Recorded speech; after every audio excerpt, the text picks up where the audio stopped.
Genau das Gegenteil der Fall, was das Herz mir sagt und in welche Richtung es mich führt, das muss dann auf jeden Fall richtig sein. Dort sucht man Hilfe bei aufgestiegenen Meistern, Geistführern oder allgemein dem Universum, bei Engeln, bei vermeintlichen Engeln. Ja, wie du schon sagst, als gläubige Christen folgen wir eben Jesus Christus. Und in der Spiritualität versucht man eben die Zukunft vorherzusagen und selber auch zu kontrollieren durch Manifestieren, positives Denken und so weiter. Und Christen vertrauen eben Gott die Zukunft an. Das muss einem ja klar werden. Ein spiritueller Mensch denkt ja auch, er hat alles in seiner Macht. Er kann durch Affirmationen, durch Glaubenssätze, ja, wie schon erwähnt, durch Manifestieren, Bestellungen beim Universum, dieser ganze Bereich positives Denken, The Secret, Gespräche mit Gott und so weiter, hat alles selbst in der Hand. Ja, und dann erscheint es natürlich auf eine gewisse Art und Weise auch sogar logisch, dass man dann einfach dem folgt, was sich stimmig anfühlt, weil man ja glaubt, dass man da beeinflusst wird von seinem Spiritual Guide, von seinem Geistführerteam oder vom Universum, ja, oder von dem, was man an Affirmationen gesprochen hat, und kommt überhaupt nicht auf den Gedanken, dass man sich auf diese Art und Weise immer und immer weiter weg von Gott bewegt, dass man diese Trennung nur noch größer macht zu Gott. Und das habe ich auch in meiner eigenen Zeit so gehandhabt. Ich dachte auch, ich bin selbst Gott. Ja, das habe ich wirklich fest so geglaubt. Und da war es natürlich klar, dass ich meiner eigenen Intuition irgendwo hin folge, ohne große Prüfung, denn ich bin ja selbst Gott. Was soll ich groß prüfen als Gott, ne? Ja, das muss man verstehen. So denken eben Menschen in der Spiritualität. Aber man muss doch mitbekommen, dass drumherum so viele verschiedene Interpretationen von Wahrheit dann stattfinden und dass doch nicht alles wahr sein kann. Das muss man doch merken. Ja, komischerweise nicht. Also man interpretiert es falsch. Also dass natürlich dann im Leben alles drunter und drüber geht, das schreibt man anderen Dingen zu. Oder dass dann zum Beispiel jetzt ich war früher ja in der Lichtarbeit auch öfters mit anderen Lichtarbeitern zusammen. Ich habe ja dann am Ende in Berlin sogar einen spirituellen Kongress veranstaltet. Und da gab es das zum Ende hin dieser Vorbereitungen auch, gab es da auch immer ohne Ende Streitereien. Ja, also da gab es einfach der Punkt Erkenntnis. Jeder denkt dort ja auch, dass er an Erkenntnis den einen ein bisschen voraus ist, dass er immer einen Schritt schon weiter ist.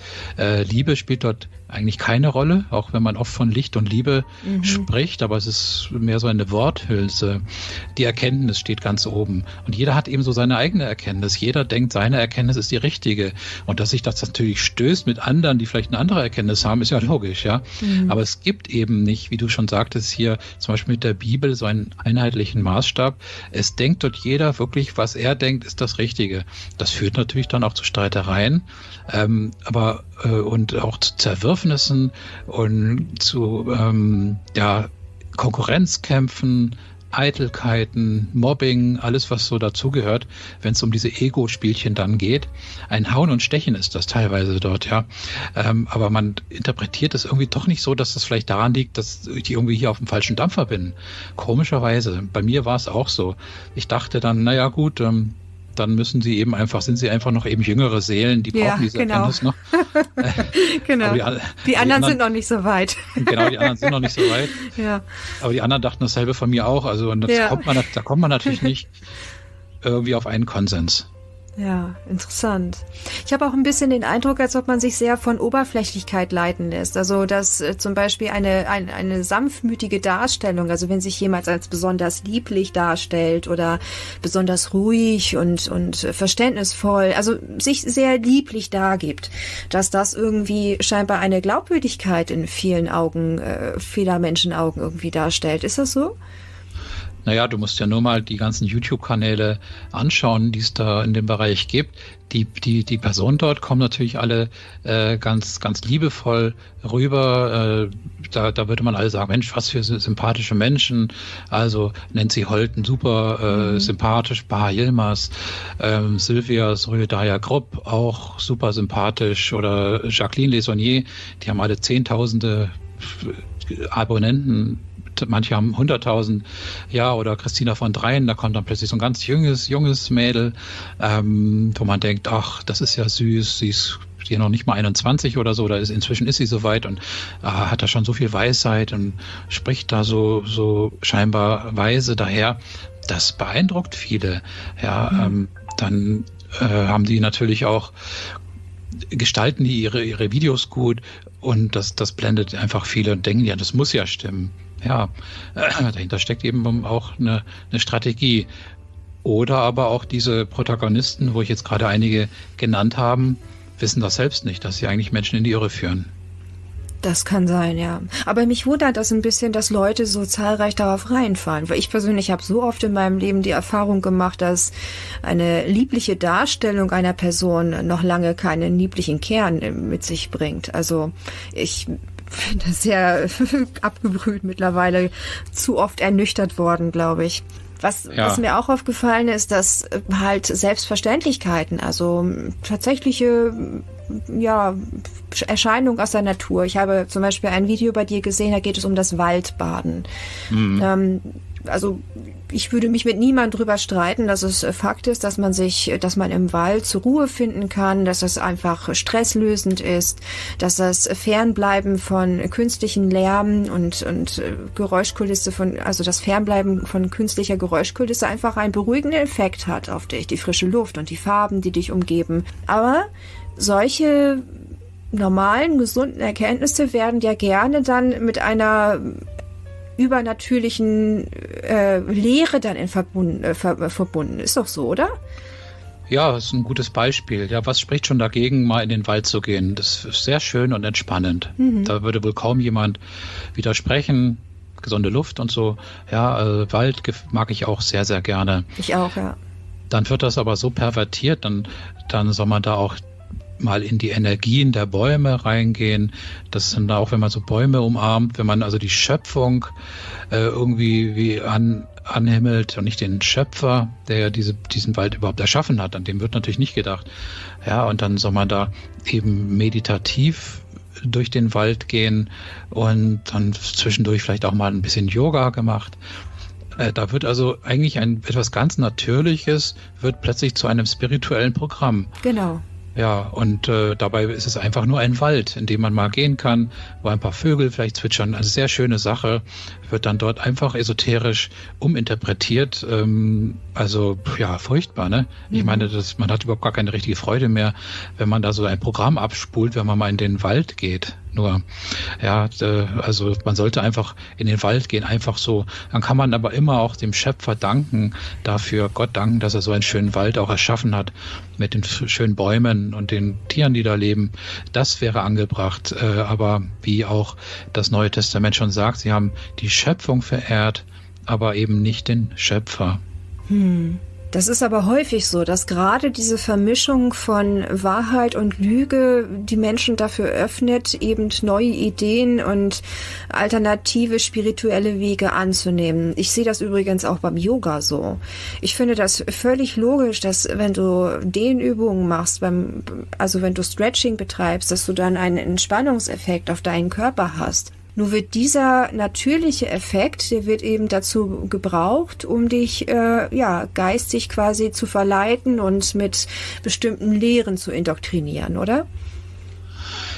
Ja, wäre auch wieder so ein Beispiel. Eigentlich ganz normale Gymnastik zu machen, da spricht ja auch überhaupt nichts dagegen. Das kann sogar gesund sein und für die Gelenke gut sein. Oder wenn man, weiß ich nicht, Rückenschmerzen hat, kann das positive Effekte haben. Aber dann kommt auch wieder so ein Programm wie beim Yoga, das eindeutig zur Selbsterlösung konzipiert ist. Auch dieses Hatha-Yoga ist vom Hinduismus her nicht eben wegen der Übungen, also wegen Gymnastik gemacht worden, sondern es dient auch der Selbsterlösung. Also diese Übungen dienen in der Summe auch, um die Selbsterlösung schneller zu erlangen, also um diesen Kreislauf aus Geburt, Leben und Tod und Reinkarnation zu entfliehen. Ja, und dafür wurde das gesamte Yoga eben konzipiert im Hinduismus. Durch die ganzen Asanas, durch diese Körperübungen werden dann Gottheiten verehrt, der Sonnengott beispielsweise oder auch sich die Pranayamas, die Atemübungen, sagen wir dann auch meditativ einwirken auf sich und dann noch diese ganzen Mantren, in denen dann auch irgendwelche Gottheiten verehrt werden. Man muss ja nur mal in so ein Yoga-Zentrum reingehen. Da sieht man Buddha-Statuen oder irgendwelche Bilder von hinduistischen Götzen noch und nöcher. Und dabei wollte man eigentlich nur Gymnastik machen. Ja, ist auch wieder so ein Punkt wie beim Waldbaden. Das wird auch wieder spirituell instrumentalisiert. Genau. Ja, magst du dann noch einmal aufführen, welche okkulten Phänomene es dann gibt, also als Folge von spiritueller Betätigung, damit der eine oder andere sich da vielleicht auch wiederfinden kann und das einordnen kann? Ja, das ist eine gute Frage. Da kann sich vielleicht wirklich mancher einordnen. Also auf Basis der vielen Berichte, die ich inzwischen gesammelt habe, habe ich da eine kleine Liste gemacht. Ich gehe die einfach mal durch. Es fängt an mit Spüren von düsteren Anwesenheiten. Also da ist irgendjemand da, irgendwas im Schlafzimmer oder wo auch immer. Man spürt also da eine Anwesenheit, da bin ich nicht alleine. Also so im feinstofflichen Bereich eben, jetzt kein richtiger Mensch oder so. Man spürt Energien, manche spüren die Energien den ganzen Tag. Das sind immer irgendwelche Energien um einen rum, 24 Stunden am Tag, auch beim Einkaufen, die lassen einen nicht mehr los. Kälteschauer kommt sehr oft vor, obwohl es eigentlich warm ist. Es wird einem plötzlich eiskalt, das hatte ich selber auch in meiner eigenen Zeit dort. Dann auch das Gegenteil mit den Energien, dass man eher sogar glaubt, dass man energetisch ausgesaugt wird, dass einem die Energien genommen werden, dass man richtig ausgebrannt ist. Aber so als Burnout-Effekt oder dass du wirklich das Gefühl hast, dass da etwas Spezielles ist, was dir die Energie absorbiert? Absorbiert, ja. Also Burnout ist ja, so, wenn man jetzt überarbeitet ist, die Leute müssen vielleicht überhaupt nichts arbeiten, haben vielleicht gar noch nicht mal eine Arbeit, aber trotzdem werden sie energetisch ausgesaugt, so beschreiben sie das. Andere Spukphänomene, Poltern, Klopfen, viele hören Stimmen und kommen dann gegebenenfalls auch in Psychiatrien. Ein Verfolgungswahn stellt sich ein, weil man ständig überall irgendwelche Zeichen sieht. Also irgendwo sieht man überall dann irgendwelche Zahlen, die irgendeine Bedeutung haben angeblich, oder auch Engelszahlen oder wie die Vögel gerade am Himmel fliegen in die eine oder in die andere Richtung. Das ist dann wieder ein Zeichen angeblich. So sieht man plötzlich im ganzen Leben irgendwelche Indikatoren für irgendwas. Alles will einem irgendwas sagen. Das Nummernschild in dem Auto vor mir soll mir irgendwas sagen. Ja, so richtig gehen so ein Verfolgungswahn. Tiere nehmen das wahr, also diese Anwesenheiten, und verhalten sich ungewöhnlich. Kinder haben nachts Angst, schlafen schlecht. Ja, die Stimmen fordern einen natürlich auch auf, sich oder anderen etwas anzutun. Das Leben gerät völlig durcheinander. Dann Schlafparalyse kommt auch oft vor. Das eigene Wesen verändert sich generell, man wird immer dunkler. Das ist wie so eine Art Gehirnwäsche auch.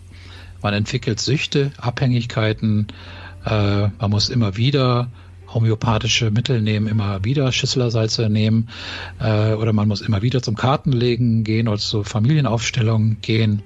Es können Zwangshandlungen, Zwangsgedanken entstehen.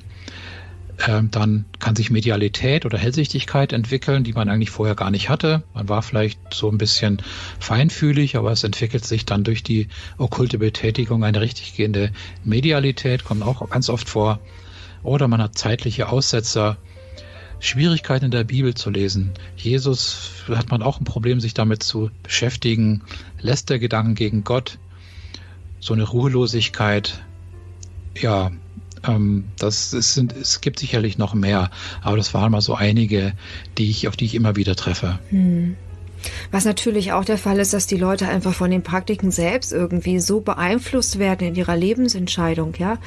Also, was ich ohnehin ganz gerne mal einbringen wollte, das war eine Dokumentation, die ich damals gesehen hatte. Ich weiß jetzt gar nicht mehr auf welchen Sender, schon viele Jahre her. Da hatte ein Kamerateam eine Frau begleitet, die diverse Veranstaltungen besucht hat oder sich zu irgendwelchen Leuten gegangen ist, die dann bestimmte Mittelchen irgendwie verkauft haben gegen ihre körperlichen Beschwerden, die sie auch hatte. Dann gab es da, glaube ich, so einen kroatischen Seher, der hat sich dann vorne auf die Bühne gestellt, hat dann einmal von links nach rechts irgendwie die Leute angeschaut und dadurch sollte irgendwie was ganz Spektakuläres bei denen stattfinden dann. Und das Interessante war, dass diese Frau jedes Mal, nachdem sie irgendwas davon genutzt hat oder besucht hat, befragt wurde, wie denn so ihr Gefühl dazu ist, wie es denn für sie war.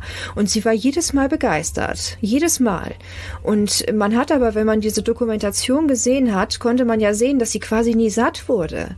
Also es hat ja nicht gereicht. Es hat ja nicht wirklich Antworten geliefert, die sie irgendwie tatsächlich mal ankommen ließen. Oder es gab auch keine Heilung, die sie sich versprochen hat. Sonst hätte sie ja nicht ein Ding nach dem nächsten in Anspruch genommen. Und das hat mir unglaublich leid getan, das zu sehen, muss ich sagen. Wie die Frau also voll mit Fragen, voll suchend war und dann überall finanziell so ausgebeutet wurde, weil das hat natürlich alles gekostet. Die haben alle die Hand ordentlich aufgehalten. Aber sie ist nicht satt geworden. Ja, also diese Suche ist dort auch nicht vorbei. Man wird dort auch nicht satt. Das ist wie ein Fass ohne Boden. Also es gibt nie die Antworten, die man sich ja eigentlich verspricht. Das war ja so eines dieser Motive, die ich auch ganz am Anfang genannt hatte, warum man unter anderem auch da hereingerät, dass man einfach diese Sinnsuche, dass sich dann auch Fragen beantworten. Es beantworten sich auch schon teilweise Fragen, aber für jede Antwort tun sich wieder 10 neue Fragen auf. Also das bleiben immer suchende Menschen, die nie dort wirklich wahre Erfüllung finden, die nie wirklich ihr wahres Glück dort finden, nie dauerhaft. Das sind immer nur vorübergehende Highs. Ja, das ist wie bei Drogen haben wir schon wieder dieses Beispiel. Da kann man auch vorübergehend sich mal so einen Hochmoment holen und der geht dann immer wieder vorbei. Klar ist diese Suche dann nie zu Ende. Ich war auch in meinen Jahren in der Lichtarbeit ständig vom Anfang bis zum Ende ein suchender Mensch geblieben. Ich bin dort nie zum Finder geworden. Zum Finder bin ich tatsächlich dann erst bei Jesus Christus geworden. Da war dann die Suche endgültig tatsächlich vorbei. Bis auf Fragen, die man immer noch hat. Klar, weiß ich jetzt natürlich auch nicht alles, aber diese existenziellen Sinnfragen, die haben sich ein für alle Mal beantworten. Das ist so eine schöne Gewissheit auch, kein suchender Mensch mehr zu sein, sondern wirklich ein Finder geworden zu sein. Das verschafft einem im Leben generell so eine ganz tiefe innere Ruhe. Ja, das kann ich bestätigen. Also ich meine, ich war, wenn ich ehrlich bin, abgesehen von der ein oder anderen Neugierde als Jugendliche, war ich eigentlich nie so der typische Esoteriker oder da großartig auf der Suche. Aber ich kann schon sagen, dass ich irgendwie, auch wenn seit der Wiedergeburt bei mir definitiv nicht immer alles easy war. Ja, also ich habe wirklich harte Wüstenzeiten hinter mir. Ich habe aber trotzdem nie das Gefühl gehabt oder den Gedanken gehabt, dass ich woanders irgendwie bessere Antworten bekommen könnte. Also ich hatte schon immer das Gefühl, dass ich zu Hause bin. Ja, oh Gott. Genau.